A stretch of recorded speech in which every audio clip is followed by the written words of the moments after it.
Mal-150 ġurnalist ta' bosta aġenziji tal-aħbarijiet ewlenin fl-Ewropa se jiġu Malta din il-ġimgħa biex jattendu għal konferenza internazzjonali Arajolox li se tlaqqa 13 il-President Ewropew biex jiddiskutu temi li qed jolqtu liċ-ċittadini tal-Unjoni Ewropea.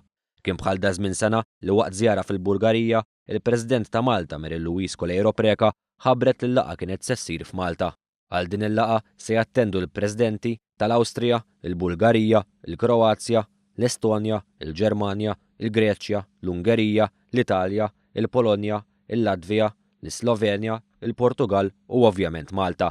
Is-Sur Noel Zarb mill-Uffiċċju tal-Komunikazzjoni fih dan l-Uffiċċju tal-President ta' Malta qal li l-President Koleiro Preca kienet l-ewwel President mara u l-ewwel President ta' Malta li ħadet sehem f'din il-konferenza. Ħajsiru fil-14 u 15 ta' Settembru għandna l-ewwel ġurnata li ħadkun kollha hawnhekk ġewwa l-Palazz tal-Belt u t-tieni jum ħajsir ġewwa dar il-Mediterran għall-konferenzi. Fil-laqgħat se jiddiskutu żewġ temi partikolari. Waħda hija fuq Social Europe u hemm it-tieni tema hija fuq kif nimmaneġġjaw il-security challenges li għandna fl-Unjoni Ewropea.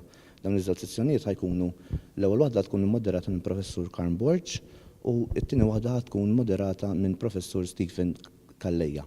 Mill-lat loġistiku, dawn il-laqat huma kontinwità tal-Presidenza tal-Kunsill tal-Unjoni Ewropea li saret f'Malta bejn Jannar u Ġunju ta' din is-sena.